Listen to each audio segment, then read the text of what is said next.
92.3 The Fans, Browns beat reporter, brought to you by Scheiben Jewelers, Cleveland's premier jewelry store. Hi, Daryl. How you doing? Oh, Daryl.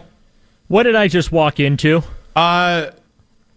Sports talk show on a Friday. Daryl, can I get you in on this? It's a basic. You two bickering about the morning show again? What? Well, we've been done recapping them for a couple hours. So, yeah. Okay. I will ask you. Are you man enough to take this burger bet that I have laid at the feet of anybody? I've challenged anyone. Have some cojones, right? Okay. Put them on the line. Remember, Daryl, and let me set the stage for you. Last year, I told everyone in front of God, my family, Northeast Ohio, I told everyone the Browns weren't going to be any good. And I stuck through that as other people dilly-dallied and flip-flopped all off-season long. Not Nick but Wilson. You're not the only one that did that. I was telling people the Browns You were going to be flip-flop as much as flip-flops. Like, you're basically, you're a section of shoes at Payless. Oh, wow. I mean, Daryl, now he's insulting you. I know. I thought you guys were friends. So did I. Now I really can't wait for Tuesday. What's Tuesday? Yeah, what happens Tuesday? I told Mac I'm going to handle Tuesdays in case you missed it for you. I will be in the... Oh, does that mean I don't have to do the show? I can just scoot out. I can do the old Dustin Fox, scoot out at about 6:38? Oh, no, your presence is absolutely requested for this. Only 6:38? Since we're doing the new Browns off-season show, myself, Lance Reisland, and Jake, I'm gonna be in the building, so I need to drop in on the show in case you missed it, and I will handle the content of the segment for you. So there's one segment in your show next Tuesday you don't have to prepare for. We get the Baskin and Phelps here. Hold on now. They just make Dan Mennigan do half their show anyway. How do we feel about Daryl just programming our show for us? I mean, we are going to be doing 4 hours and 40 minutes. Did you hear how that went, though? He's like, I told Mac this is how this is going to go down. Well, yeah, he told one of the other betas on the show. If he had told Mac or you, he didn't tell me. Yeah, another beta. It sounded more of like a request for me. Oh, I didn't hear it that way. Nah. So are you up to taking his burger bet then, Daryl? What's the burger bet? So the burger bet is I believe the Cleveland Browns will be in the playoffs this time next year. I believe You're hearing it. You can't laugh that way and then not take the burger bet. Yeah. Yeah. I'm sorry. Did I hear that correctly? He's got to catch himself. I believe I did. Yeah. Yeah. I believe the Browns. So I'm willing to bet that the Browns will be in the playoffs next year. And if somebody wants to take me up on this, if they're not, I will buy them a burger. You know what? I'm going to take that burger bet. Oh, damn. Yeah. I'm going to do it. I'm going to do it. So how confident are you? Well, I'm pretty confident. Like, how about this? Can I do the Browns will be 9-8 or better and be in the playoffs next year? Are you that confident? We're just doing straight playoffs. We're not changing the terms here. I'm taking the initial. I say they will not make the playoffs next season, and I realize I'm really stepping out on a limb there. But, I don't think they're... Now, it is a year-long bet. Should we make this like a two-burger bet or some sort of how do we raise You've opted out on this burger bet. Well, I'm just trying to negotiate the terms. I don't believe in it is the problem. Because you're just... Part of the problem. You don't have the scruples for it, and that's fine. It's not scruples. I don't believe in it. You don't have the scruples for it. And Daryl and I have he just doesn't have the intestinal fortitude for it. You know That's not what that is either. He's unwilling to put himself out there the way you and I are. That is not what that is either. Not since the Guardians. He's afraid he's going to have to hand out more gift cards. That's what that I won't open. What's funny about the gift cards? Because you get an email about it, it kind of annoys you. It's really funny to me. Daryl opened his right away, by the way. Thank you for that. Yeah, thank you, Daryl. You really missed an opportunity to troll him. Daryl. I wanted the free burger. I'm not going to lie, Nick. I will one-up it. Burger, teasers, and a milkshake. We will run back the Guardians bet, which I bloused you on. Was it 2 years ago, 3 years ago? I still have the photo evidence, yes. Yeah. So I'm willing to make that bet again if you have the cajones to do it. Yes. I'm all in because I want my burger, my teasers, and my milkshake back. All right, but if we're going to do the expanded bet, I get 9-8 or better. Oh, come on now. Why see, now you're Nah, you gotta do playoffs. You're so confident that they're gonna make the playoffs. Yeah, you gotta and be stick 9-8 or better. No, 9-8's not getting you in the playoffs though. It could though. No, it's not gonna, and it won't. Are you going to let this really be the difference maker here, Daryl? Yeah. I'm gonna. Yeah, it's playoffs or bust.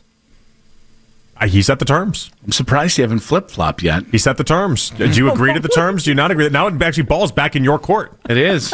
I'm saying Daryl's propositioning you, and he's saying you're the one that doesn't have the cajones. That's true.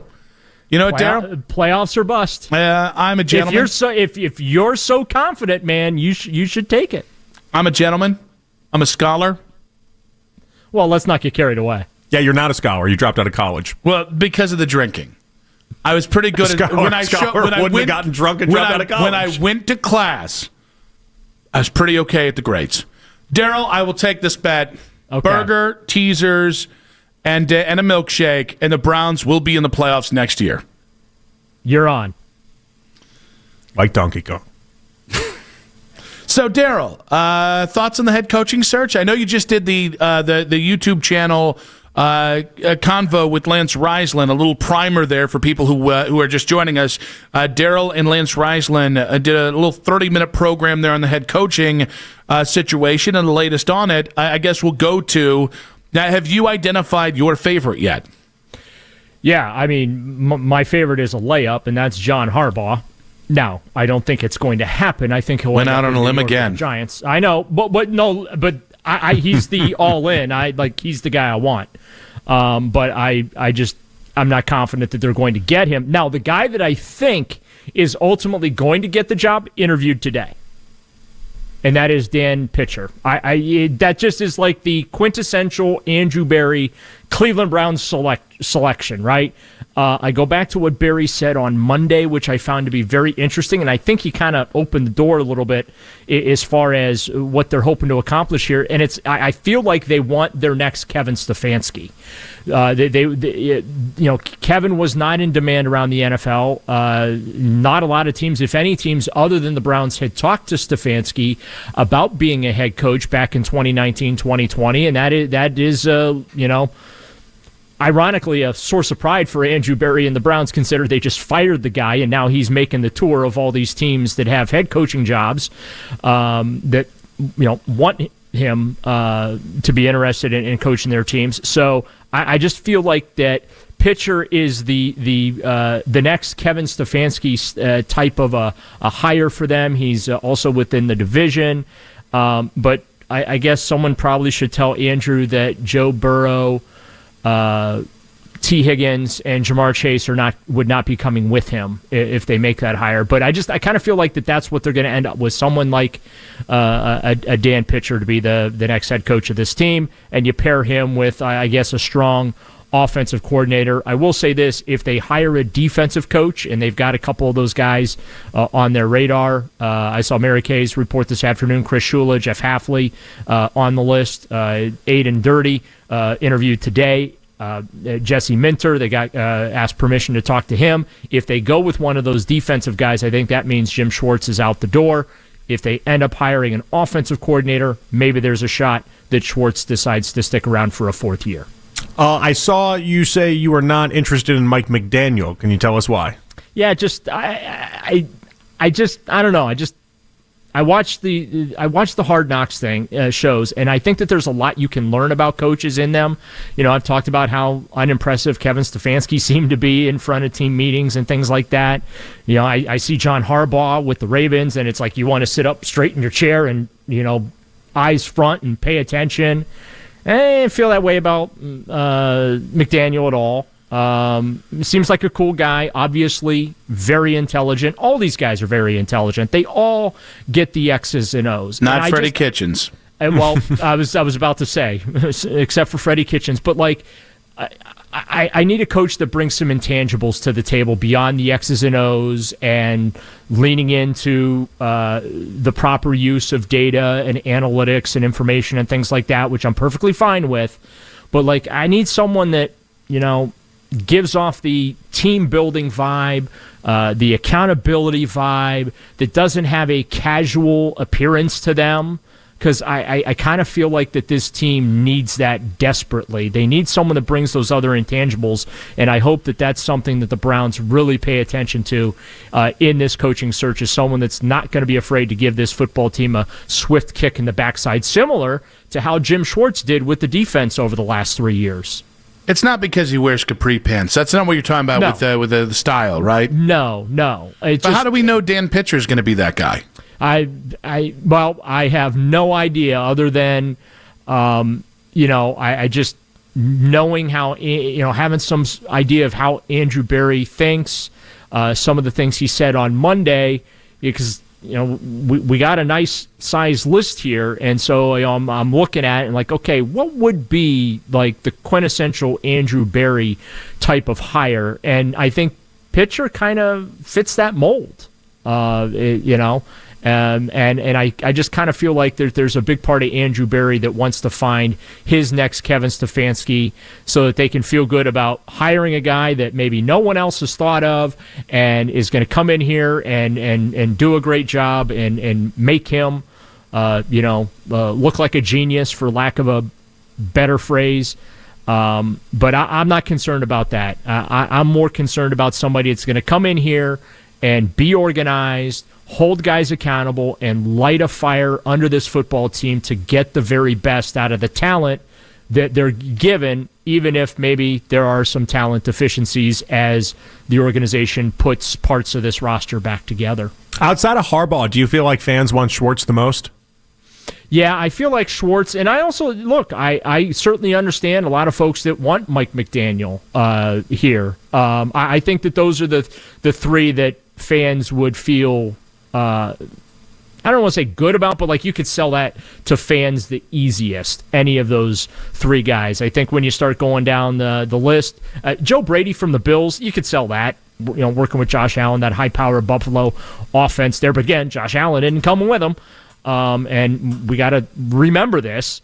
Same thing with the, some of these other coordinators. The quarterbacks don't come with them, so it's not a package deal. You just get the coordinator as your head coach. But I do think too, if they go with a younger, offensive-minded head coach, something tells me Todd Monken might be coming back to be the offensive coordinator, even though he's going to interview for the head coach job. Be on the lookout potentially for him to return as an offensive coordinator, and thankfully Freddie Kitchens will not be his head coach this time around. Daryl, I have to say I thought the morning show was just jealous that you're entertaining folks at night and they're not. Okay. So I want to say big ups to you. Don't watch tonight's game either, friendo. You just go out there and you paint the town. That's what we're going to do. Yeah, what am I missing here? What happened? I'll tell you off air. Wait, Daryl, do you mind me putting you on blast after they put you on blast? Yeah, I mean, it happened on, I can Odyssey rewind and listen. What happened? Daryl didn't get to watch the Fiesta Bowl. What were you doing, Daryl? He had other things on his mind. You knocking boots instead of watching college football. I was going for all the Tostitos, and we'll leave it at that. Let's get that. Scoop it. Your sessions don't last a whole football game. I'm horny. Come on, what are we doing? That was out of pocket. That's not out of pocket. That was it's a 4-hour game. What are we talking about? You got to recover. Is he a rock star all of a sudden? There's a nap. All right, Daryl, you're a normal there's human. There's cuddling. You're not doing a 4-hour session with Tostitos. Well, by the way, 4 hours. You can do a lot. And that's long. That's about how certain things last. You can do a lot, Daryl, and I imagine you still got like 3 hours and 50 minutes. Listen, there was dinner involved too. Okay. Yeah, there was. All right, buddy. There were no TVs in the restaurant. There weren't. No, the windows were drawn. I know where you were, sir. Be good, Daryl. Hi, Daryl. You guys have a good weekend.